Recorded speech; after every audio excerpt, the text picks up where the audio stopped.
صدر پاکستان کا ایک کیس تھا، ایک دفعہ آ گیا، اور اس میں یہ تھا کہ اپنی اپنی انات پہ لوگ جیلوں میں بھی بھیج دیتے ہیں، تو انہوں نے پوری اپنے خلاف جو تھی ایک قبیلے کے سارے افراد کو ہی جیلوں میں بھیجنا شروع کر دیا۔ علامہ صاحب کے ایک ملازم تھے علی بخش، وہ بہت سی باتیں سنایا کرتے تھے، اور وہ حیات تھے جب میری شادی ہوئی ہے اور میں جاوید منزل میں آئی ہوں، تو ابھی علی بخش زندہ تھے اور بڑے خوش تھے، یہ بیٹا ہمارا پیدا ہوا منیب، اس کو گودی میں لیے لیے پھرتے تھے، اور وہ سناتے ہوتے تھے واقعات، لیکن وہ واقعات کئی ایسے تھے کہ خود کہتے تھا علی بخش کہ جی علامہ نے کہا تھا میری زندگی میں یہ بات کسی کو بتانی۔ 2 شادیاں انہوں نے حالانکہ کی، اور دونوں کا ایک ہی وقت میں اولاد ہونے کا پتہ لگا، تو جو ان کی ایک لدھیانے والی تھی اہلیہ، وہ تو لدھیانے چلی گئیں، جاوید کی والدہ اور جاوید ہی تھے، ان کے بڑھاپے کی اولاد ہی آپ سمجھ لیں۔ اور ڈاکٹر صاحب تو خود ریاض کرتے تھے، اچھا، اور گاتے بھی تھے اور اچھا گا لیتے تھے۔ خواتین کی نمائندگی ہونی چاہیے، اور میں سمجھتی ہوں خواتین زیادہ ذہانت رکھتی ہیں، فراست رکھتی ہیں، محنت بھی کرتی ہے، بے ایمان بھی نہیں ہوتی، تو بہتر ہو۔ اور اقبال نے تو کہا ہے نا، افراد کے ہاتھوں میں ہے اقوام کی تقدیر، ہر فرد ہے ملت کے مقدر کا ستارہ۔ السلام علیکم جی، میرا نام حافظ احمد ہے، اور آج کی ہماری بڑی اسپیشل پوڈ کاسٹ ہے 9 نومبر اقبال ڈے کے حوالے سے۔ علامہ اقبال کی ڈاٹر ان لا، خود جسٹس، ایک بہت بڑا نام ہے، لا کی پروفیسر بھی ہیں، جسٹس ناصرہ جاوید اقبال صاحب ہمارے ساتھ موجود ہیں۔ جسٹس صاحب، آپ کو بہت شکریہ کہ آپ نے ہمیں ٹائم دیا۔ سب سے پہلا سوال میرا یہ ہوگا، ہم ہر طرف بات کریں گے، اقبال ڈے کے حوالے سے بھی بات کریں گے، کچھ آپ کی پرسنالٹی کے حوالے سے بھی بات کریں گے، کچھ جسٹس جو سسٹم ہے پاکستان کا اس پہ بھی کچھ آپ سے گپ شپ کریں گے، وومن امپاورمنٹ پہ بھی بات کریں گے۔ میرا پہلا سوال آپ سے یہ ہے کہ علامہ اقبال سے ایک رشتہ، آپ ان کی ڈاٹر ان لا ہیں، ایک لیگیسی ہے پوری پیچھے، تو کیا پریشر ہوتا ہے، اور کیا آپ بھی عام لوگوں کی طرح رہتے ہیں، یا آپ سے لوگ کچھ اور ایکسپیکٹ کر رہے ہوتے ہیں، آپ کی لائف اور طرح سے ہوتی ہے؟ بسم اللہ الرحمن الرحیم۔ سب سے پہلے تو آپ کا مدعو کرنے کا بہت شکریہ، اور جو بات آپ نے کی رشتے کی، میرا رشتہ تو بالکل بالواسطہ سا ہے، اور ہے بھی اتفاقی۔ تو میں سمجھتی ہوں کہ آج کل جس طرح کی زندگی کا نظام ہو گیا، ہر ایک کے اوپر کسی نہ کسی چیز کا تو پریشر ہوتا ہی ہے، لیکن میں نے تو اپنی عمر زیادہ تر گزار ہی لی ہے، 80 سال سے زیادہ میری عمر ہے، اس لیے میں زیادہ پریشر وغیرہ نہیں لینے کی قائل، بس زندگی یوں بھی گزر جاتی۔ اچھا، جو اقبال کا خواب تھا اور جو آج پاکستان ہے، آپ کو کیا لگتا ہے کہ یہ بالکل ٹھیک چل رہا ہے یا بہت مسائل ہیں؟ انہوں نے تو کچھ اور سوچا تھا اور ہمارا سسٹم کچھ اور ہے۔ اصل میں بات یہ ہے کہ اقبال نے یہ 1910-12 سے یہ اندازہ لگا لیا تھا کہ بر صغیر میں ہم 2 علیحدہ ہیں جو عقیدے کے لوگ ہیں، تو اکٹھے ہمارا یہاں رہنا ممکن نہیں ہے۔ اور پھر 1930 میں تو انہوں نے برملا اس کے بارے میں الہ آباد ایڈریس میں یہ فرمایا بھی کہ جو ہے مسلمان جن علاقوں میں ان کی اکثریت ہے، یا وہ علیحدہ بن جائیں صوبے، یا ایک علیحدہ ریاست ہو جہاں پہ ان کی اپنی حکومت ہو۔ تو یہی بات پھر جو ہے اس کو آگے بڑھایا، اور بہت سارے وکلاء اس میں شامل تھے، بلکہ یہ ساری تحریک ہی میں سمجھتی ہوں وکلاء کے سر پہ سیرا ہے، اور قائد اعظم بھی وکیل تھے پیشے کے حوالے سے، اور انہوں نے قیادت کی، جس قیادت کا نتیجہ یہ ہوا کہ آج ہم ایک جو ہے مملکت، آزاد مملکت کے شہری ہے، اور اس کے بغیر میں سمجھتی ہوں کہ ہمارا یہاں رہنا بہت دشوار ہوتا ہے۔ مجھے تو اتفاق ہوا ہے ہندوستان جانے کا، اور میں نے دیکھا ہے کہ وہاں مسلمانوں کی جو حالت ہے وہ ناگفتہ بہ ہی ہے۔ اور اگر آپ یہ کہیں کہ جی اقبال کا خواب جو تھا کیا وہ ایسے ہی تھا، وہ شرمندہ تعبیر ہوا یا نہیں ہوا، تو بات یہ ہے 75 سال قوموں کی زندگی میں کوئی وقت نہیں ہوتا لمبا، تو یقیناً کچھ نہ کچھ تبدیلی تو آئی ہے۔ اور سب سے بڑی بات یہ ہے کہ مسلمانوں کے لیے معاشی اپنا تمام مستقبل جو تھا اس کے بارے میں وضع کرنا، کوئی منطقی طریقہ وہ کرنے کا موقع تو ان کو ملا۔ یہ علیحدہ بات ہے کہ زیادہ اس کی طرف توجہ نہیں دی گئی، اور اس کی یہ بھی وجہ ہے کہ مسلمان جب پاکستان کا قیام ہوا تو بہت سارے جو تھے وہ تو پڑھے لکھے نہیں تھے، ناخواندہ تھے، تو خواندگی جو ہے اس سے بھی ذہنیت میں بہت تبدیلی آتی ہے اور معیشت کے نظام میں بھی آتی ہے. اب کتنے لوگ تھے اس وقت جو معیشت کے بارے میں کچھ جانتے تھے. لیکن یہ ہے کہ ہر ادارے میں جو بھی تھے اس کی قیادت بھی مسلمانوں نے کی، پھر ریاست کی قیادت بھی. لیکن یہ ہماری بدقسمتی ہے کہ قائد اعظم کو جو وضع کر سکتے تھے ریاست کا ایک نقشہ، وہ ان کا انتقال تو سال کے اندر ہی ہو گیا. اور بعد میں جو تھے قائد اعظم خود فرماتے تھے کہ مجھے پتہ ہے کہ میری جیب میں سب کھوٹے سکے ہیں. کچھ اچھے لوگ بھی تھے جیسے لیاقت علی خان. تو لیاقت علی خان جیسے اور لوگ ہوتے تو ہماری بڑی خوش قسمتی تھی. لیکن ان کو بھی جو تھے میں سمجھتی ہوں بد اندیش، انہوں نے ان کی زندگی کا ساتھ ہمارے ساتھ نہیں رکھا اور وہ پھر ان کی شہادت ہو گئی. تو پاکستان کی جو نظریہ تھا وہ کچھ حد تک میں سمجھتی ہوں آگے ہم بڑھے تو ہیں. خواتین کے بارے میں سب سے پہلے آپ نے جو ذکر کیا، ابھی بات تو اس پہ نہیں ہم کر سکتے، لیکن دیکھیے خواتین کو ہندو معاشرے میں کوئی حاصل نہیں تھی وقت. ان کو تو ایک حصہ سمجھتے تھے وراثت کا یا جائیداد کا، جیسے جانور ہوتے ہیں یا اجناس ہوتے ہیں، یا اجناس میں شمار تھیں یا جانوروں میں. میں سمجھتی ہوں 75 سال میں اس میں تو بہت تبدیلی آئی ہے کہ مسلمان خواتین جو ہیں پاکستانی، جنہوں نے تحریک آزادی میں حصہ بھی لیا اور علامہ اقبال اور قائد اعظم کے فرمان پہ لبیک بھی کہا، انہوں نے اپنے لیے کچھ نہ کچھ مقام تو حاصل کیا ہی ہے. ہر شعبے میں آپ دیکھیں خواتین ہیں. اب میرا شعبہ ہی دیکھ لیں کہ اعلیٰ عدلیہ میں کبھی یہ تصور ہی نہیں ہو سکتا تھا کہ خواتین ہوں. ایک تو عدلیہ جو ہے وہ ہمارے مسلمان پاکستانی شہری خود چلاتے ہیں، حالانکہ زیادہ تر ہندو، انگریز، پارسی یہ لوگ ہوتے تھے قبل آزادی. اب تو ہمارے اپنے ہیں سب کچھ، ان میں بھی ابھی ہے. یہ بڑی غنیمت ہے کہ غیر مسلمان ہیں، آخر ان کی بھی ایک نمائندگی ہونی بہت ضروری ہے.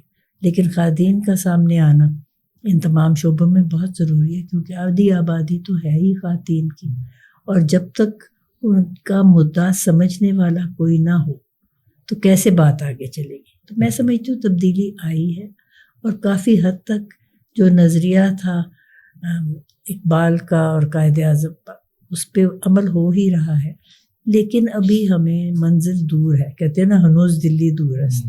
تو دلی تو خیر اب دور ہو ہی گیا، لیکن ہماری منزل بھی دور ہے، اور ہمیں سب کو مل کر اس کے لیے کوشش کرنی ہے. ایک تو دیکھیے نا 3.25 کروڑ پاکستان کی آبادی تھی اس خطے کی، اور اب اس کی آبادی جو ہے وہ 23 کروڑ سے تجاوز کر چکی ہے، کیونکہ ہماری مردم شماری جو ہے وہ درست نہیں ہوتی. کیونکہ اس کو جب تک ہم فردن شماری نہیں کہیں گے، خواتین تو گنی ہی نہیں جاتی، اور جب عورتیں گنی جائیں تو ان کے کام بھی گنے جائیں گے.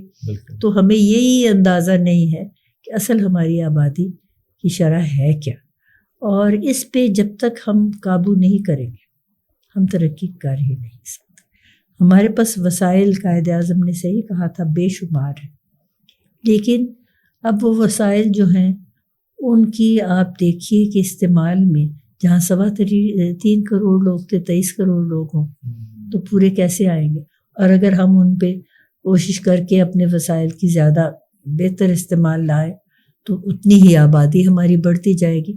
تو یہ میں سمجھتی ہوں کہ بہت ضروری ہے لوگوں کو اس بات کا شعور دینا کہ جب تک ہم آبادی جو ہے اس پہ قابو نہیں پائیں گے پاکستان ترقی نہیں کر سکتا. لیکن آپ پر امید ہیں کہ آگے آپ کیا دیکھ رہے ہیں؟ آپ کو امید ہے کچھ؟ اقبال نے فرمایا تھا نہیں ہے نا امید اقبال اپنی کشت ویراں سے، ذرا نم ہو تو یہ مٹی بڑی زرخیز ہے ساکی. تو کیوں نہ ہم امید پہ قائم رہے، اور دنیا قائم ہی امید پہ ہے. اگر نا امیدی آپ سامنے رکھیں نا تو یہ تو کفر ہے. مسلمان کبھی نا امید نہیں ہوتا. اچھا، اقبال کے حوالے سے ظاہر ہے آپ کو جاوید اقبال صاحب، باقی بھی فیملی کے لوگ ہیں، کوئی بات چیت تو آپ تک پہنچتی ہوگی. بچوں میں ان کے سب سے زیادہ قریب کون تھا؟ اصل میں دیکھیے علامہ کے 2 صاحبزادے تھے. سب سے پہلے تو آفتاب تھے، اور یہ ان کی شروع جوانی کی اولاد تھی، لیکن کچھ ان کی بن نہیں پائی ان کی والدہ سے. تو ان سے ان کی علیحدگی ہو گئی، اور زیادہ تر آفتاب جو تھے یہ اپنے ننیال میں پلے، تو ان کے ساتھ تو زیادہ ان کا نہیں کوئی تعلق رہا. اور پھر ان کو اس بات پہ بھی ذرا میں سمجھتی ہوں کہ پریشانی تھی کہ والد نے شادی دوسری کر لی اور ان کی والدہ کو توجہ اس طرح کی نہیں ملی، تو اس کے بعد کئی سال تو ان کی اولاد ہوئی ہی نہیں.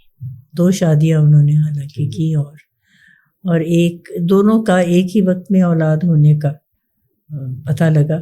تو جو ان کی ایک لدھیانے والی تھی اہلیہ، وہ تو لدھیانے چلی گئی، اور جاوید کی والدہ لاہور سیالکوٹ گئی. وہ لدھیانے والی والدہ تو وہی زچگی میں ان کا انتقال ہو گیا. تو اس کی بات تو صرف وہی تھی، جاوید کی والدہ اور جاوید ہی تھے، ان کی بڑھاپے کی اولاد ہی آپ سمجھ لیں.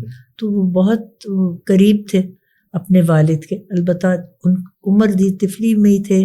ابھی آپ سمجھیں تو علامہ کا وصال ہو گیا، اور والدہ ان کی تو پہلے ہی بیماری کی وجہ سے رحلت فرما گئی.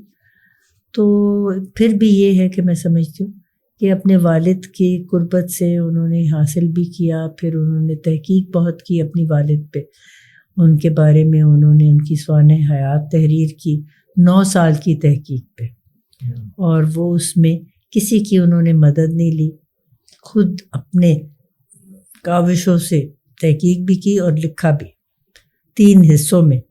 پہلے علامہ اقبال کا تشکیلی دور، پھر علامہ اقبال کا وسطی دور، اور پھر علامہ اقبال کا اختتامی دور، اور 3 حصوں میں ان کی اشاعت بھی ہوئی، اور 9 سال ان کو لگے. لیکن میں سمجھتی ہوں کہ بہت انہوں نے ایک حق ادا کیا محقق کا، بیٹے کا نہیں، کیونکہ بیٹا جو ہے نا وہ ضرور سوچتا ہے کہ اپنی باپ کی اچھی باتیں بتاؤں، کیا ان کی کمزوریوں کی طرف توجہ نہ دوں کہ، لیکن انہوں نے بہت اس میں تحمل سے اور صبر سے اور تحقیق سے کام لیا، اور تمام پہلو ان کی زندگی جو تھے ان کو اجاگر کیا، بلکہ ان کے اوپر ان کو ہلال امتیاز بھی ملا اس تحریر پر. اور میں نے دیکھا ہے اب، بلکہ میں کسی اقبال ڈے کے پروگرام پہ گئی ہوئی تھی 3-4 دن پہلے، ان کے اوپر جو ہے نا تحقیق چوری، اب پلیجرزم لفظ ہے انگریزی کا، اس کو تحقیق چوری ہی تو کہتے ہیں.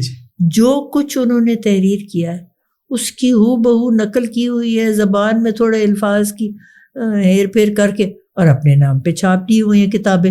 اور جنہوں نے چھاپی ہوئی ہیں پڑھنے والے پڑھتے نہیں، ان کو انعام اس پہ دیے ہوئے.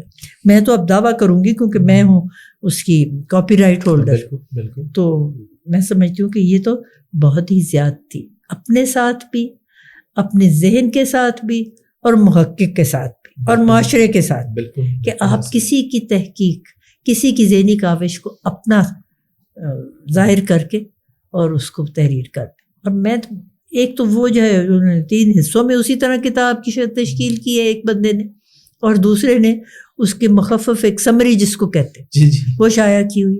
اور ان پہ یہ جو پڑھنے والے ہیں، جو جوری ہوتی ہے، انہوں نے ان کو انعام بھی دے دیے. ان کو کوئی تمیز نہیں ہے، یہ دیکھتے نہیں کہ یہ کیا ہوتا ہے. مجھے پتہ ہی نہیں، بالکل. میں نے تو اس دن دیکھا ہے تو میں حیران رہ گئی، اور میں نے بچوں کو آ کے بتایا، میں نے کہا دیکھو میری اب عمر گزر گئی، میں عدالتوں میں نہیں جاتی، نہیں تو میں ان کو چھوڑتی نہ. آپ ضرور اس بات کی خاص طور پہ اجاگر کریں پہلو کہ انہوں نے ایک تحقیق چوری کی ہے، ذہن چوری کی ہے دوسرے شخص کا، علمیت چوری کی ہے، اور اس کی اجازت ہونی نہیں چاہیے. اور آزادی کیا، یہ تو غلامی کی نشانی ہے. اور پھر دینے والوں نے انعام بھی دے دیا، اس کا مطلب ہے انہوں نے کبھی غور ہی نہیں کیا. اچھا، شاعری کے حوالے سے جاوید اقبال صاحب کو کتنا شوق تھا یا خود کرتے تھے، اور آپ کو کتنا شوق ہے کہ خود بھی شاعری کرتی ہیں؟ مجھے اکثر لوگ پوچھتے تھے کہ جی علامہ اقبال کے صاحبزادے ہیں، وہ شعر نہیں لکھتے. میں نے کہا وہ تو گیدڑ بھی نہیں لکھتے، شعر تو بہت دور. اور یہ دیکھیں یہ اس طرح ممکن ہی نہیں ہوتا. خود اقبال نے کہا ہے 1000 سال نرگس اپنی بے نوری پہ روتی ہے، بڑی مشکل سے ہوتا ہے چمن میں دیدہ ور پیدا. تو بات یہ ہے کہ دیکھیں البرٹ آئنسٹائن کا بیٹا اتنا مشہور سائنٹسٹ نہیں بن سکا. اسی طریقے سے آپ دیکھیں دوسرے جو شاعر تھے ان کا، ہکسلی دیکھ لیں، اس کا بیٹا کوئی اتنا مشہور نہیں بنا. ٹینیسن، کیٹس، بائرن شعراء آفاق شاعر جی تھے. جی خیر علامہ اقبال کے پائے تو نہیں تھے، لیکن پھر بھی جب باپ سے یا ماں سے اولاد پہ یہ منتقل ہونے لگے تو دنیا دو حصوں میں بٹ جائے. اس کے بارے میں ایک گالٹنز لا آف فیلیل ریگریشن ہے کہ اگر سارے والدین جو بہت ذہین ہیں ان کے بچے بھی ذہین ہونا چاہیے، تو ایک جو انسانیت کی ہے نا اجناس، ان میں دو حصے ہو جائیں گے. ایک جو ذہین سے ذہین تر ہوتے جائیں گے اور ایک جو ہے سادے سے سادہ ہوتے جائیں گے، تو وہ پھر بالکل سادگی میں رہ جائیں گے. تو اس واسطے یہ ممکن نہیں. اللہ تعالیٰ کا نظام ایسے ہے کہ بہت ذہین جو شخص ہو اس کی اولاد میں وہ خصلتیں نہیں آتی، اور جو بہت سادہ ہو اس کی اولاد اس سے زیادہ ذہانت رکھتی ہے. وہ اسی طرح دنیا کا نظام قائم ہے. تو ویسے آپ کو شاعری کا شوق ہے، آپ پڑھتی ہیں یا ادب سے؟ اصل میں بچپن سے جس کو بیت بازی کہتے ہیں اس کا بہت شوق تھا. اچھا. اسکول میں بھی میں اول آتی تھی، مجھے انعامات ملتے تھے، کالج میں بھی. اس وجہ سے مجھے غالب کے بے شمار اشعار تھے، بالکل جانتی تھی میں. حفظ تھے، پھر اسی طرح حالی کے، داغ کے، اقبال کے. اقبال ذرا مشکل پسند ہے، اس لیے میں زیادہ تر ان پہ ہی توجہ کرتی تھی، خاص طور پہ غالب پہ. لیکن جانتی میں بہت سے اشعار اقبال کے میں جانتی تھی. اور یہ اتفاقی امر ہے کہ میرا رشتہ ہو گیا ان کے گھرانے سے، تو لوگ سمجھتے ہیں پتہ نہیں انہوں نے کہاں سے سیکھے ہیں اور بڑی علمیت ہوگی. ایسی بات کوئی نہیں. شعر میں ضرور جانتی ہوں، لیکن وہ بھی اب کچھ یاد رہتے ہیں، کچھ بھول جاتے ہیں. عمر کے ساتھ تبدیلیاں تو آتی ہی ہیں. اچھا، جسٹس صاحب جاوید اقبال صاحب بھی آپ کو بتاتے ہوں گے یا باقی فیملی کے لوگ بھی، اقبال مزاجن کیسے تھے؟ کبھی انہوں نے جاوید اقبال کو مارا بھی تھا یا کبھی ڈانٹ ٹپٹ اور اس طرح کا کچھ سلسلہ؟ بہت حلیم متبع تھے، اور ویسے بھی جاوید تو ان کی بڑھاپے کی اولاد تھی. اور وہ پھر جس وقت یہ ذرا 4-5 سال کے ہو گئے تو ان کو سرہند شریف لے گئے، کیونکہ اتنی عمر کے بعد ان کی اولاد ہوئی تھی، وہ بھی اولاد نرینہ تھی. پھر ان سے 6 سال چھوٹی ان کی ہمشیرہ ہے منیرہ بانو.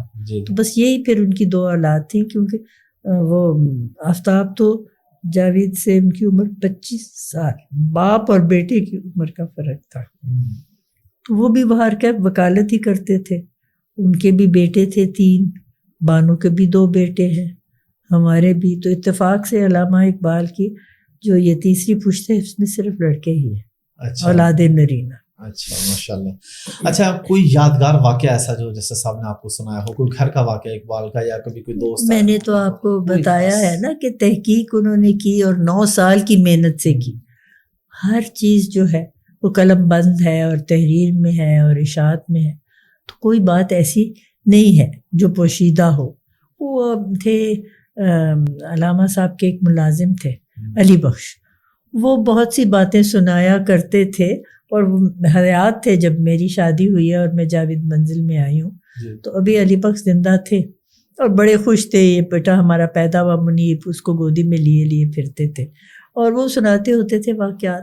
لیکن وہ واقعات کئی ایسے تھے کہ خود کہتے تھا علی بخش کہ جی علامہ نے کہا تھا میری زندگی میں یہ بات کسی کو بتانی. پتہ نہیں کتنی حقیقت تھی اور کتنی مبالغہ. تو یہ اس طرح کی تو باتیں ہیں ہی نہیں، ہیں بہت سی. لیکن جو کچھ جاوید اقبال کی تحقیق میں انہوں نے معلومات حاصل کی وہ تو سب تحریر شدہ ہے. اور جب میرے سے زیادہ وہ لوگ جو محقق ہیں اقبال کے موضوع پہ بے شمار تحقیق اور تھیسس بھی بلکہ لوگوں نے شائع کیے ہیں اور ہر چیز کا ذکر ہو چکا ہے.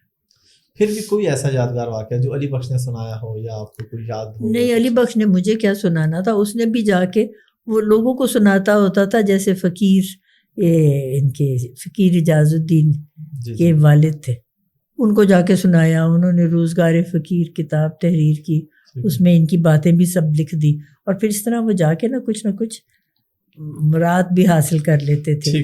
پھر حکومت پاکستان نے ان کو 2 مربع کے 4 مربع زمین علی بخش کو دی، کیونکہ انہوں نے بڑی وفاداری سے اقبال کی خدمت کی، کبھی شادی نہیں کی.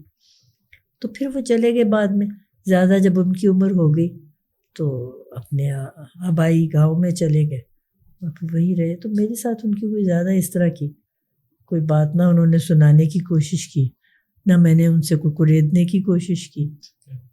اچھا، آپ پڑھاتی بھی ہیں، پروفیسر ہیں، اگرچہ آپ لاء پڑھاتی ہیں، لیکن آپ کا، کیونکہ آپ جسٹس بھی رہی، تو آپ کا ہر طرح کے لوگوں سے ملنا جلنا. آپ کیا فرق دیکھتی ہیں کہ جو آپ کی جنریشن تھی اس وقت کے لوگ اقبال کو کتنا پڑھتے تھے اور اقبال کے فلسفے کو کتنا فالو کرتے تھے، اور پھر اس کے بعد کی جنریشن اور پھر آج کی جنریشن؟ آپ سے تو ہم 3 جنریشن کا سوال کر سکتے ہیں نا. اصل میں جیسے آپ نے خود کہا میرا شعبہ تو قانون ہے. جی جی. اور اقبال چاہے تھے وہ وکیل ہی، لیکن اس شعبے میں انہوں نے زیادہ توجہ نہیں دی، سوائے کہ پاکستان کی تشکیل کے بارے میں جو انہوں نے ذکر کیا. تو میں سمجھتی ہوں کہ شاید جو درمیان کے شروع کا جو کی جنریشن ہے وہ تو انگریزوں کی غلامی میں تھی، ان کی زیادہ توجہ اس طرف مبذول نہیں ہوئی. پھر ایک اس سے اگلی جنریشن تھی، ان کے نصاب میں کچھ حد تک اقبال کے بارے میں ہر جماعت میں ایک نہ ایک مضمون ہوتا تھا. لیکن کیا مضمون؟ اقبال سیالکوٹ میں پیدا ہوئے، پھر وہ مدرسے میں تھے، پھر مدرسے سے سید میر حسن ان کو اسکاچ مشن لے گئے، پھر وہاں سے وہ مرے کالج گئے، پھر وہاں سے لاہور آئے، پھر ہائیڈلبرگ گئے، پھر کیمبرج گئے. یہ باتیں ہر ایک کو پتہ ہے. کوئی ایسی بات جو ہے جو فلسفے سے تعلق ہوتا ہے یا ان کی سوچ سے ہے، اس پہ زیادہ ہم نے کبھی اہمیت نہیں دی. اور پھر یکساں قومی نصاب کا یہ نیا معاملہ آ گیا. اب یکساں قومی نصاب میں تو اقبال کے بارے میں کچھ ہے ہی نہیں. میں نے ایک چھوٹا سا خیراتی اسکول کھولا ہوا ہے اور میں نصاب کو دیکھتی رہتی ہوں. وہ کچھ نہیں، جو کچھ میں نے آپ سے ابھی بیان کیا ہے، اس کے علاوہ لوگوں کو کچھ نہیں پتہ. صبح آتے ہیں بچے، اتنا ان کو پتہ ہے کہ اقبال نے وہ لکھا ہوا ہے بچے کی دعا لب پہ آتی ہے دعا بن کے، ہر اسکول میں پڑھی جاتی ہے. یہاں کے ہندوستان میں بھی پڑھی جاتی تھی، کشمیر میں بھی، مقبوضہ کشمیر میں پڑھی جاتی تھی. ابھی انہوں نے بند کر دی. انہوں نے کہا یہ تو تخریب کاری پھیلاتی ہے. اب اس میں کیا تخریب کاری کی بات ہے؟ زندگی شمع کی صورت ہو خدایا میری. دیکھیے جی، بڑا ان کا ایک حسین دعا ہے، اور بڑی دعا جو ہے با مقصد ہے. اور اگر بچے اس کو صحیح سمجھ لیں تو یہ اقبال کو سمجھنے کے لیے بہت ہے. اچھا، آج کے دور میں ہم اگر وومن امپاورمنٹ کی بات کرتے ہیں، خواتین کی بات کرتے ہیں، کافی وہ رول بھی پلے کر رہی ہیں، لیکن میرا آپ سے سوال یہ ہے کہ آپ کی 80+ ایئرس ایج ہو گئی ہے، اور ایک خاتون پھر 80+، تو آپ اب PhD کیوں کر رہی ہیں اور ابھی تک آپ پڑھ رہی ہیں؟ بس وہ اتفاقی بات ایسی ہوئی کہ مجھے شروع سے یہ شوق تھا کہ اپنے ذہن کو زیادہ سے زیادہ تربیت حاصل ہونی چاہیے. تو میں نے، آپ کو پتہ ہے، قانون کی تعلیم بھی اپنی شادی کے بعد بچے بڑے ہو گئے تو حاصل کیا. پھر یہ جب گئے باہر کے ممالک میں پڑھنے کے لیے تو میں نے ہارورڈ یونیورسٹی سے جا کے MPhil کیا. واپس آئی پنجاب یونیورسٹی میں میں نے انرولمنٹ کرائی، کیونکہ پہلا ایک میں نے LLM یہاں سے بھی کیا ہوا تھا کہ میں PhD کر لوں. تو میری رجسٹریشن ہو گئی، میرا ایبسٹریک اور انہوں نے سب جو تھا اس کو منظور بھی کر لیا، اور جسٹس سلام میرے سپروائزر مقرر کیے گئے. اس کے بعد مجھے جج کی آفر ہو گئی. تو اب یہ دونوں کام جو تھے یہ ساتھ ساتھ نہیں ہو سکتے تھے. تو پھر میں نے وہ PhD کا جو تھا پروگرام وہ چھوڑ دیا، یا میں ججی کرتی یا PhD. تو پھر ججی کا زمانہ ویسے ہی گزر گیا. اس کے بعد ڈاکٹر صاحب کی طبیعت کچھ عدیل رہنے لگی، تو میں نے زیادہ توجہ اسی معاملات میں دیے، تو اس طرف میں نے رخ ہی نہیں کیا. اب میں نے سوچا کہ اتنی عمر گزر گئی ہے، کوشش کر لو، شاید اگر اللہ کو منظور ہوا اور زندگی نے ساتھ دیا تو 3-4 سال کی آپ کے پاس میعاد ہوتی ہے. تو ہمارے وہاں لاء کالج میں تو اب PhD کا پروگرام ہے ہی نہیں، کیونکہ بس وہ کوئی وقت کے مصائب و علام کا شکار ہو گیا سارا. تو میں نے پھر ہائر ایجوکیشن کمیشن کو درخواست دی کہ جی میں کرنا چاہتی ہوں PhD. تو جو مضامین ہیں جو مناسبت رکھتے ہیں آپ مجھے اجازت دے دیے. انہوں نے سوشیولوجی میں اجازت دی اور اس میں پولیٹیکل سائنس میں. ٹھیک ہے. انہوں نے اس کو جب کیا تو اس میں اس کے لیے اب انہوں نے نکالا ہوا ہے. پہلے میں سوشیولوجی کے لیے پنجاب یونیورسٹی میں گئی کیونکہ پیرنٹ انسٹیٹیوشن اور ہے بھی پرانی. تو وہاں پہ کوئی گیٹ ویٹ اس طرح کا ٹیسٹ نہیں ہوتا. انہوں نے قبول بھی کر لیا، انہوں نے کہا ٹھیک ہے جی آپ کر لیجئے. تو پھر جس وقت ہائر ایجوکیشن کمیشن کے پاس بات گئی وہ کرتے ہیں نا سپرویژن. انہوں نے کہا نہیں جی آپ کے پاس آلریڈی بہت زیادہ کینڈیڈیٹ ہے اور اتنے سپروائزر نہیں ہے تو آپ نہیں کر سکتے. پھر میں نے یہ جی میٹ یا کیا اب نیا ایک امتحان نکلا وہ بھی بڑھاپے میں پاس کیا اور اس میں شاید 70 یا 80% نمبر لینے ہوتے ہیں. پھر میں نے گورنمنٹ کالج یونیورسٹی میں اس کے بعد داخلہ جو تھا وہ حاصل کیا.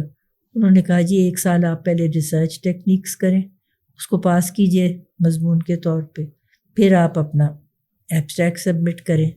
5 یونیورسٹیز کے ڈینز آئیں گے, اس کی مطالعہ کریں گے اور آپ سے سوالات پوچھیں گے. وہ پاس ہوں گے تو آپ کو اجازت ملے گی. وہ سب مراحل تو اللہ کی مہربانی ہے گزر گئے. پھر میں خود ہی دوسری طرف میں نے ادھر ادھر توجہ دینی شروع کر دی. تو میں دیکھتی ہوں میں پڑھاتی بھی ہوں اور پھر یہ جیسے آپ کا انٹرویو ہو رہا ہے پوڈ کاسٹ میں ہے, پھر ابھی اقبال ڈے آ جائے گا, اور کچھ نہ کچھ چلتا ہی رہتا ہے. تو مجھے ابھی تک موقع نہیں ملا کہ میں پوری طور پہ اپنے مضمون سے تحقیق کر سکوں. بس دعا کریں اللہ تعالیٰ توفیق دے تو ہو جائے. دیکھیں یہ بات میں کرنا چاہتی ہوں, تعلیم حاصل کرنے کے لیے عمر کی کوئی قید نہیں. آپ کسی عمر میں کرنا چاہیں اور کوشش کریں تو ہو سکتا.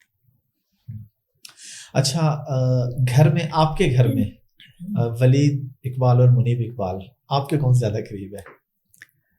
کوئی بھی نہیں. دیکھیے بیٹے جو ہوتے ہیں نا ان کو آپ چاہے کتنی بھی توجہ دیں, ایکسکیوز می پانی تھوڑا سا, تو جب جوان ہو جاتے ہیں تو وہ سوچتے ہیں ہم خود ہی پیدا ہوئے تھے, اتنے لائق ہو گئے تو یہ بھی خود ہی ہوئے تھے. اگر کوئی لیاقت کریں, ایسے ظاہر کریں کہ ہم بڑے لائق ہیں, یا کوئی ایسی بات کریں جس سے یہ پتہ لگے کہ جی ان میں ہے کچھ لیاقت, لوگ کہتے ہیں جی بس باپ دادے سے حاصل کیا. تو ماں کی طرف یہ بات چاہیے. بہت شکریہ. تو ایسے کبھی گھر میں آتے ہیں, رہتے میرے پاس ہی ہے, لیکن جب کبھی دل کرے گا تو آ جائیں گے, نہیں تو نہیں آئیں گے. اب تو کیونکہ میں عمرے کر کے آئی ہوں تو اس لیے مبارکباد ہی دینے آ گئے.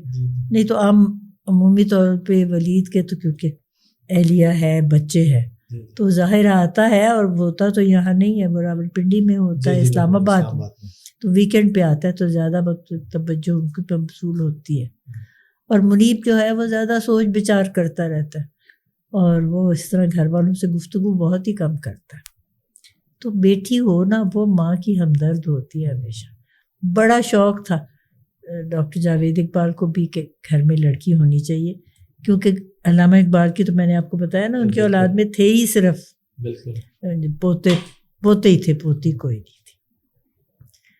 تو ہمارے یہاں بھی کوئی بیٹی نہیں تھی.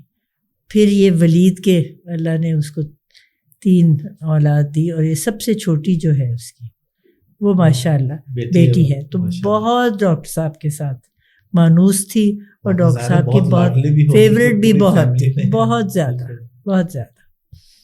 تو بس وہ آ جاتی ہے, کبھی بیٹھ جاتی ہے تھوڑی دیر کے لیے. وہ بھی اب اپنے اسکول میں ہے, کالج پہ جانے کے لیے تیاری کر لے گی چند سال میں. پھر بھی بیٹی ہونے کے ناطے کبھی کبھی آتی ہے, بیٹھ بھی جاتی ہے. آپ پانی لیں پلیز.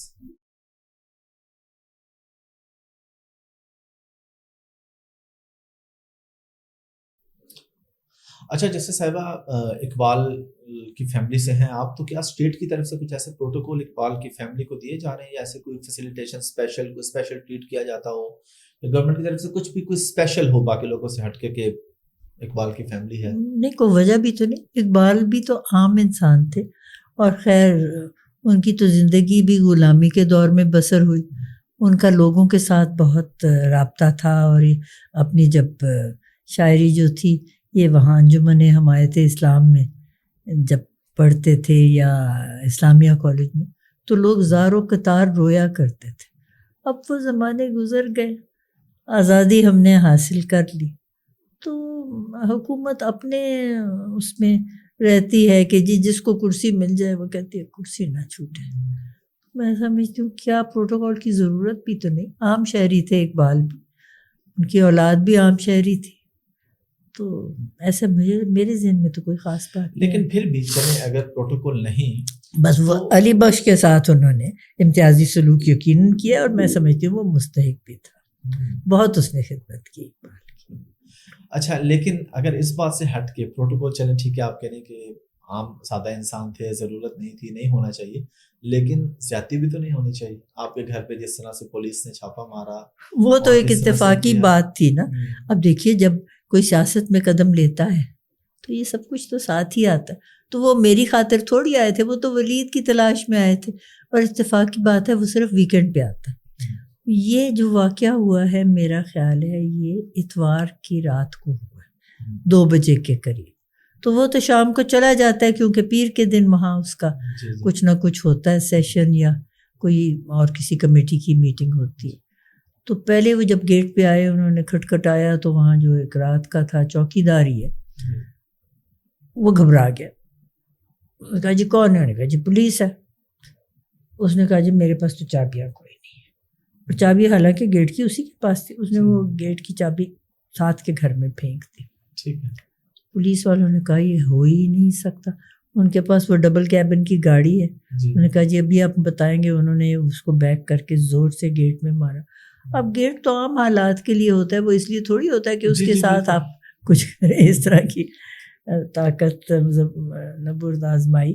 تو وہ فوراً نیچے گر گیا, ٹوٹ گیا. اس کے ہنجز ٹوٹ گئے, گیٹ کیا ٹوٹنا تھا, لوہے کا گیٹ تھا. تو وہ اندر آ گئے تو پھر سامنے ملازم تھے, ایک وہ چوکی دار تھا. اس کو وہ تو ایسے ہی بیچارہ مدقوق سا تھا, اس کو بڑا ہراساں کیا. مالی اٹھ کے آ گیا, اس کو پوچھا کہاں ہے ولید؟ اس نے کہا جی ولید تو اسلام آباد چلا گیا.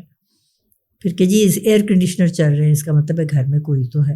اس نے کہا ہاں جی بچے اس کے یہیں ہیں, بچے رہتے ہیں اور رہتی ہیں, ان کی والدہ رہتی ہے, تو گھر تو آباد ہے لیکن ولید نہیں ہے. کہیں گے نہیں ہم نے دیکھنا. تو دروازے انہوں نے گھر کے جو تھے ان کو بھی کوشش کی توڑنے کی, لیکن پرانے چکوال کے دروازے جیسے آج کل کے پلائی کے دروازے تو فوراً نیچے آ جاتے ہیں, وہ نہیں ٹوٹ سکے.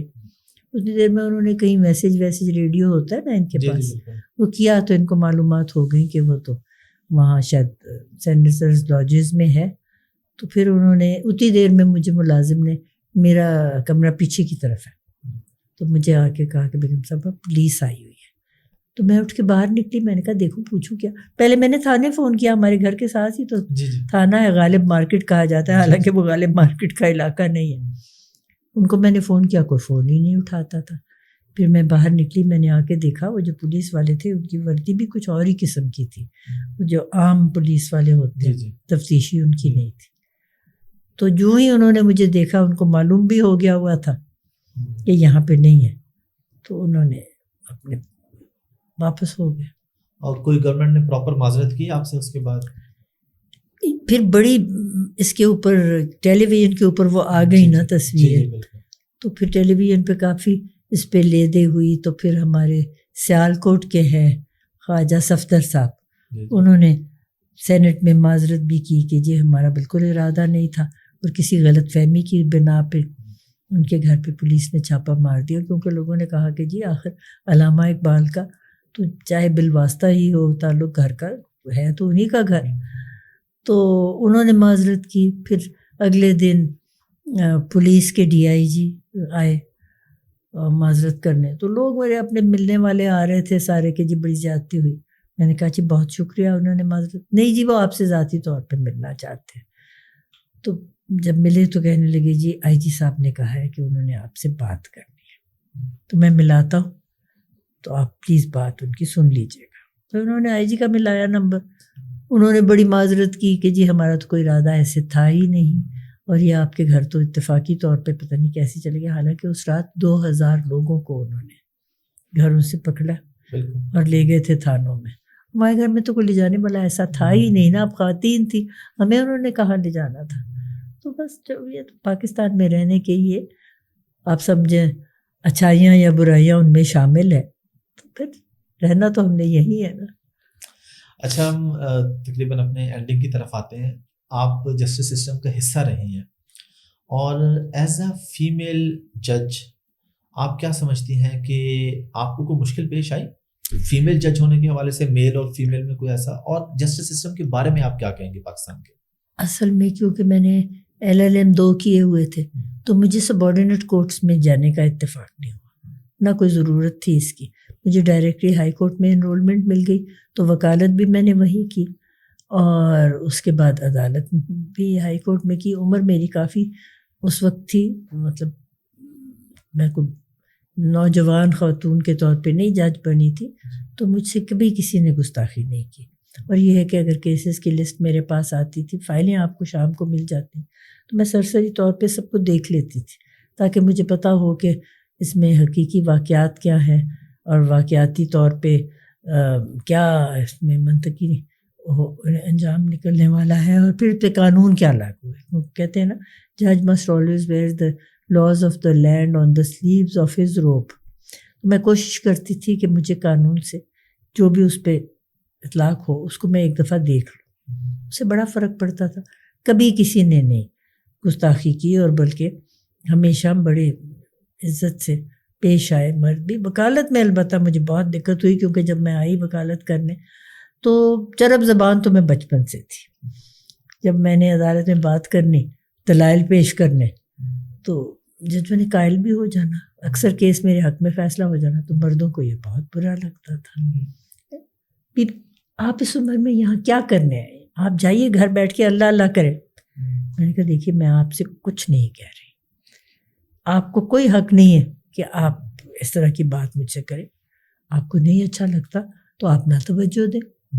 میں آپ کی سنتی ہوں دلائل، آپ کی تمام باتیں سنتی ہوں، نہ آپ مجھے روک سکتے ہیں نہ میں آپ کو روک سکتی ہوں. لیکن جب ایک دفعہ جج بن گئی تو کسی وکیل نے کبھی کوئی گستاخی کرنے کی کوشش نہیں کی. دیکھیں نا، کبھی موقع تبھی آتا ہے کہ یا تو آپ بات سمجھیں نا، یا کچھ ان کو سمجھ آئے کہ یہ کسی کے ساتھ سلوک کر رہے ہیں امتیازی. تو ایسا میں نے کبھی نہیں کیا. میں تو کیس سن کے نا ان کو کہتی تھی اب آپ یہیں بیٹھے، آپ کے سامنے میں فیصلہ لکھوا دوں. تو فوراً میں نے اسٹینو کو بلانا، میں نے فیصلہ لکھوا دینا مختصر، اور میں نے کہنا کہ جی اگر کوئی بات آپ کی یا دلیل رہ گئی ہے آپ فوری طور پہ بتا دیں. عام طور پہ کبھی کسی نے نہیں کچھ کہا کہ جی کچھ رہ گیا، کیونکہ تازی تازی بات تو آپ کے ذہن میں ہوتی ہے. تو پھر میں نے اسی وقت اس کو مکمل کر کے میں نے کہنا کہ دیکھیے جی اب آپ کو یہ کبھی خیال نہیں ہو سکتا کہ کسی نے مجھے اپروچ کیا ہے یا کسی نے ریڈر سے کوئی بات کی ہے یا کوئی وکیل جو ہے وہ مل گیا. یہ تو آج کل دیکھیں نا ہر کیس میں کم سے کم 2 فریق ہوتے ہیں. ایک نے کیس جیتنا، ایک نے ہارنا. جو ہارنا وہ 1000 باتیں کرے گا، سائل بھی اور وکیل بھی. تو یہ کم سے کم ہمیشہ ان کو اس بات کا یقین ہونا چاہیے اور احساس کہ ایسی بات کوئی ہوئی نہیں. اور یہ میں سمجھتی ہوں سب سے آسان تھا. تو اس سے لوگ جو تھے وہ ان کو تسلی بھی ہوتی تھی، اور کبھی کسی نے عذر بھی نہیں کیا، شکایت بھی نہیں کی، اور کوئی مسئلہ بھی نہیں مجھے بنا. آپ نے اتنے سال سرو کیا، آپ کو کبھی کوئی دھمکی ملی یا کبھی کوئی بہت بڑی آفر ملی؟ کوئی ایسے کیس میں کوئی ایسا ہوا کہ آپ کو آفرز تو کوئی نہ کوئی کسی ریفرنس کے تھرو یا کوئی سفارش؟ اگر کوئی سفارش کرتا تھا تو میں اس کے اوپر فائل پہ پہلے لکھ دیتی تھی کہ یہ معاملہ چیف جسٹس صاحب کسی اور جج کے سامنے لگا. ٹھیک ہے، کوئی کرنے والے تو کرتے بھی ہیں جی.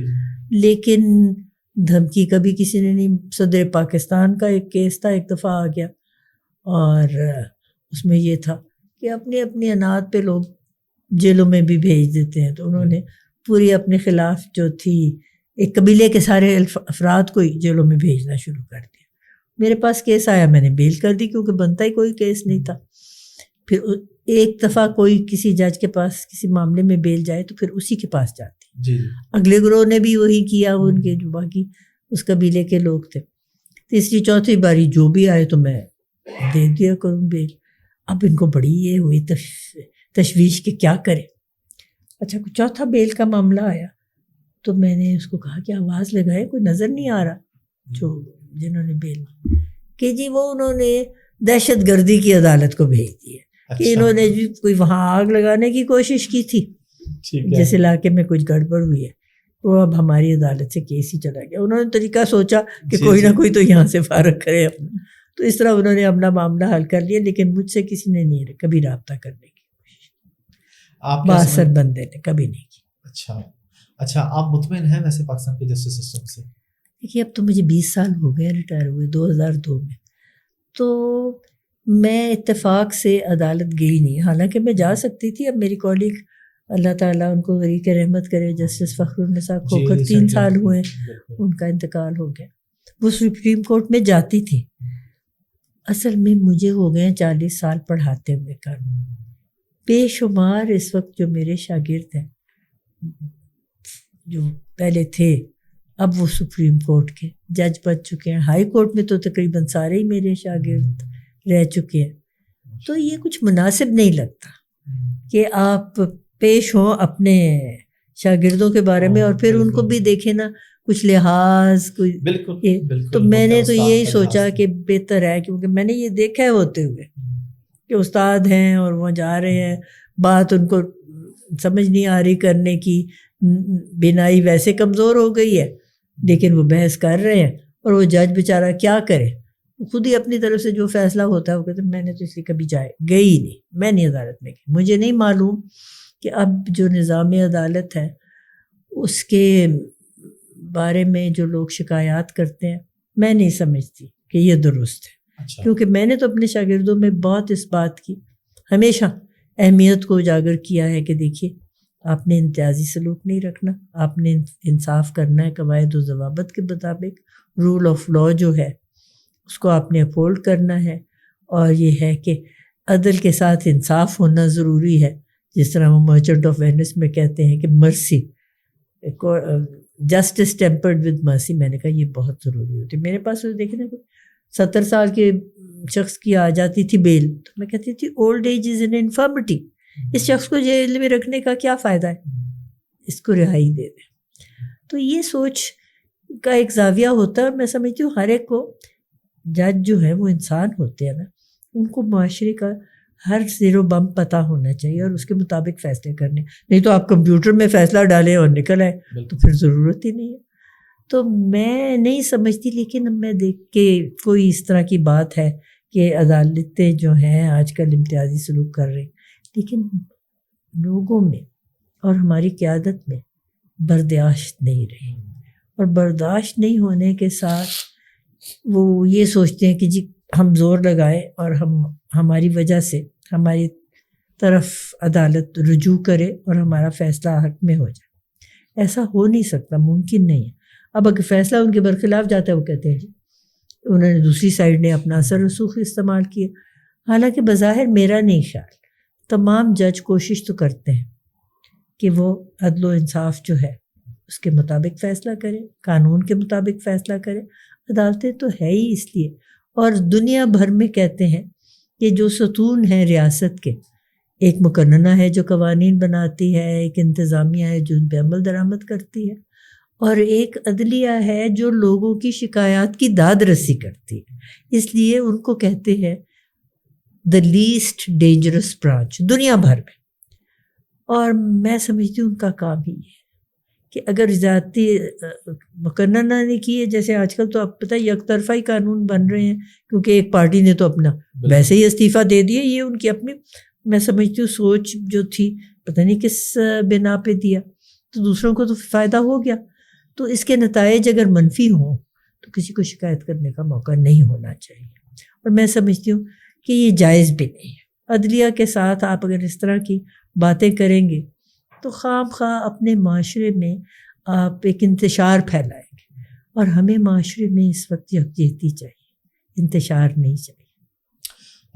آپ کی پرسنلی آپ سے کچھ 2-3 سوال ہیں جو آپ کے ذات سے متعلق ہے. کھانے میں کیا پسند ہے اور کیا خود بھی کھانا بناتی ہیں؟ اصل میں بات یہ ہے کہ میری والدہ بہترین کھانا پکاتی تھی.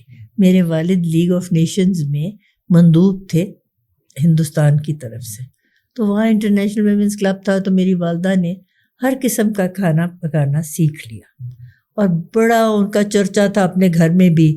تمام خواتین ان سے سیکھنے بھی آتی تھیں اور وہ بتاتی بھی تھیں اور بناتی بھی تھیں. تو جب میں ذرا بڑی ہوئی تو انہوں نے کہا جی آپ کھانا پکانا سیکھیں, کسی گھر میں جو خاتون خانہ ہے اس کو کھانا پکانا آنا چاہیے. اچھا مجھے باورچی خانے میں لے جانا. اب خود وہ اتنی شوقین تھی کھانا پکانے کی, خود ہی سب کچھ بنا بھی لینا اور مجھے کہنا تم نے دیکھ لیا. میں نے کیا دیکھنا تھا, میں نے کہا جب تک آپ اپنے ہاتھ سے کوئی کام نہیں کرو گے آپ کچھ نہیں سیکھے. کہا ہاں جی میں نے دیکھ لیا. بالکل میں نے نہیں سیکھا. اب میں خود بڑی گھبراتی تھی جب میری منگنی ہوئی, نکاح ہو گیا, میں نے سوچا میں جاؤں گی تو میں کیا کروں گی, مجھے تو آتا ہی کچھ نہیں. دیکھیں اللہ تعالیٰ کی قدرت ہے. جب میں جاوید منزل میں آئی تو میں دلہن بنے بیٹھی تھی گول کمرے میں, تو میری نند منیرہ بانو میرے پاس بیٹھی ہوئی تھی. کہنے لگی اڑیے ایک گال تو روکا آپ برچی خانے چ کدے نہ جائی, جی برچی خانے چلی گئی نا تو تینوں کسی نے باہر نہیں نکلنے دینا. تو میں کہتی ہوں اللہ تعالیٰ نے شکر غورے کو شکر دے دی. میں کبھی باورچی خانے کا میں نے رخ ہی نہیں کیا. اس کا نتیجہ یہ ہوتا عام طور پہ جب شادی میں آتی ہے نا خاتون خانہ گھر میں تو باورچی بھاگ جاتا ہے کہ جی دخل اندازی ہو رہی ہے. میں نے کبھی پوچھا ہی نہیں اس کو, جو اس نے دل کیا پکا دیا, میں نے کھا لیا. اور جاوید کی تو والدہ بڑی چھوٹی عمر میں فوت ہو گئی, ان کو بھی کوئی کھانے کے ساتھ اس طرح کی رغبت نہیں تھی. تو میرے لیے آسانی ہو گئی. جب بچے ذرا بڑے ہوئے ان کو شوق تھا کوئی چائنیز سوپ اور کوئی رولز بنانے, تو یہ ایچ ایس این کالج میں داخل تھے اور وہاں ایک خاتون نے امور خانہ داری اور کھانا پکوان وغیرہ کا بتایا. ان سے میں نے تھوڑی سی چیزیں سیکھی. بچے چھوٹے تھے تو بناتی تھی, جب وہ بڑے ہو گئے وہ بھی کام چھوٹ گئے. تو بس وہ میرے جو, حالانکہ مجھے آنا چاہیے اور مجھے شرمندگی ہے کہ مجھے نہیں آتا, لیکن کبھی ضرورت ہی نہیں پیش آئی. گانے سنتی ہیں یا کسی وقت میں سنتی تھی؟ گانے, کس طرح کے گانے بالکل بڑا شوق تھا. اور ڈاکٹر صاحب تو خود ریاض کرتے تھے. اچھا. اور گاتے بھی تھے اور اچھا گا لیتے تھے. وہ بھی بس پھر عمر کے ساتھ انہوں نے چھوڑ دیا. وہ برکہ یہ ہارمونیم بھی بجانا انہوں نے سیکھا تھا. تو یہ تمام فنون لطیفہ کے ساتھ ان کا تعلق تھا. میں نے بھی ان کی دیکھا دیکھی, میں نے سوچا چلیے میں بھی سیکھ لوں. میں نے ہارمونیم بھی خریدا, ستار بھی خریدا, طبلے بھی لیے, استاد بھی رکھا. اچھا تھوڑا سا میں نے جب سیکھا, پتہ نہیں کہ پہلا راگ کون سا تھا, راگ بہار سیکھا یا کچھ ایسا, یا ملہار سیکھا. تو ایک دن میں نے ذرا آزمائش کرنے کے لیے ڈاکٹر صاحب سے کہا دیکھیے میں نے سیکھا ہے. تو میں نے تھوڑا سا سنا, کہتے ہیں بس میرا خیال ہے اتنا ہی کافی ہے, آپ اس طرف نہ جائیے گا, کوئی اور سیکھے گا. تو پھر بس میں نے چھوڑ دیا. تو وہ میں نے وہ شوق تو نہیں کیا جو ڈاکٹر صاحب کو اپنا تھا, لیکن سننے کے لیے تو میں سمجھتی ہوں تمام لوگ سنتے ہیں. اصل میں یہ پاپ میوزک وغیرہ کا مجھے شوق نہیں ہے. اچھا. غزلیں سننے کا شوق تھا. ملکہ پکھراج بہت اچھا گاتی تھی. پھر ان کی صاحبزادی بھی کافی حد تک طاہرہ وہ بھی گا لیتی ہے. اور مردوں میں تھے وہ جنہوں نے, ان کے بیٹے بعد میں تھے امانت علی خان, وہ اچھا گا لیتے تھے. پکے راگ وغیرہ کا مجھے اتنا شوق نہیں تھا, بس غزل اور اس طرح کی سنتی تھی. اب تو کبھی کبھار وہ بھی سن لیتی ہوں.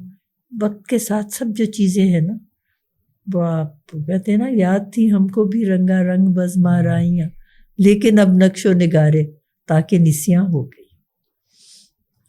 اور موویز دیکھتی ہیں سینما جا کے, یا دیکھیے لیٹسٹ مووی کون سی دیکھی؟ ہمارے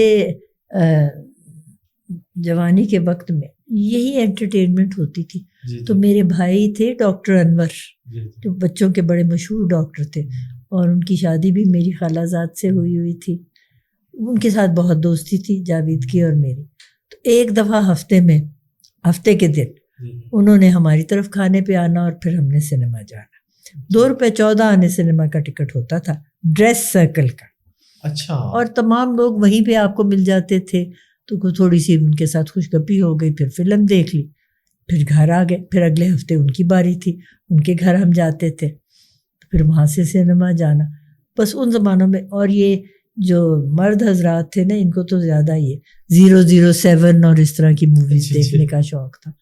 تو پھر ظاہر ہے ان کی مرضی چلنی تھی, تو وہی 007 اور وہ اس طرح کی جو فلمیں ہوتی ہیں وہ ہم زیادہ تر دیکھا کرتے تھے, یا اسپیس کی جو فکشن ہوتی ہے. یہ بہت شوق تھا ڈاکٹر صاحب کو, خاص طور پہ بہت شوق تھا, تو یہ دیکھتے تھے. تو بس اب تو میں نے بہت عرصہ ہو گیا, کبھی بچوں کو اپنے پوتے پوتیوں کو لے جاتی ہوں.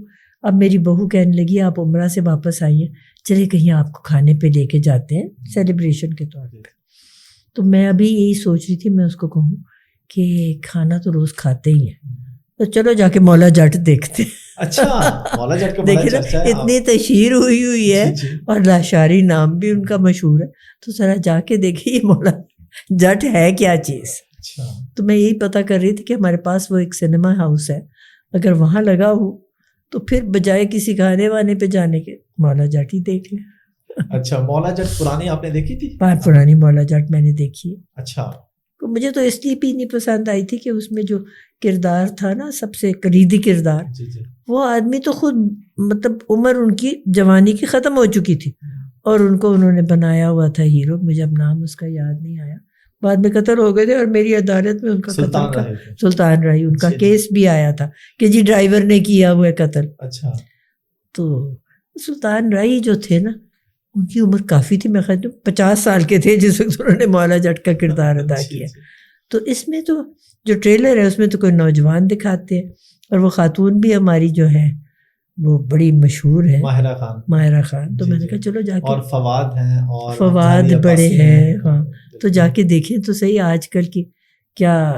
ویسے میں نے وہ فلم دیکھی ہے جو ماہرہ خان نے بنائی تھی, وہ ہماری ایک خاتون ہے نا جنرل آرمی میں, جی جی, ان کی داستان حیات بہت اچھی بنی ہوئی ہے. اب تو آپ گھر بیٹھے اس پہ یوٹیوب پہ بھی دیکھ لیتے, تو سنیما جانے کا کوئی اتفاق نہیں ہوتا. ایک دفعہ World War II کی میری ایک دوست آئی تھی, ان کے ساتھ ہم دیکھنے گئے تھے. لیکن گھر بیٹھ کے جب ہر چیز حاصل ہو جاتی ہے, آپ ویڈیو چلا سکتے ہیں ٹی وی پہ بھی, تو ضرورت نہیں محسوس ہوتی زیادہ سنیما جانے کی. البتہ مولا جٹ میں سوچتی ہوں کبھی جا کے, اگر ہمارے قریب لگی ہوئی ہے تو ضرور جائیں. آپ کے تو بالکل قریب ہے, آپ کے گھر کے پتہ نہیں لگی ہے یا نہیں, وہاں لگی بھی ہوئی ہے. چلو لگی ہوئی ہے تو پھر تو ضرور دیکھیں. اگر بچوں کو نہیں نا لے کے جا سکتے, ایسی فلم ہونی چاہیے جو بچے بھی دیکھ لیں. ہاں, اس میں کیونکہ کچھ ایسے سینز ہیں کہ بچے ڈر جائیں گے, کچھ ایسا.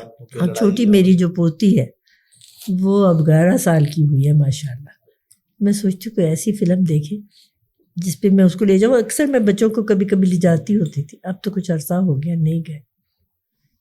ڈاکٹر صاحب آپ کو بہت شکریہ کہ آپ نے ہمیں اچھا خاصا ٹائم دیا.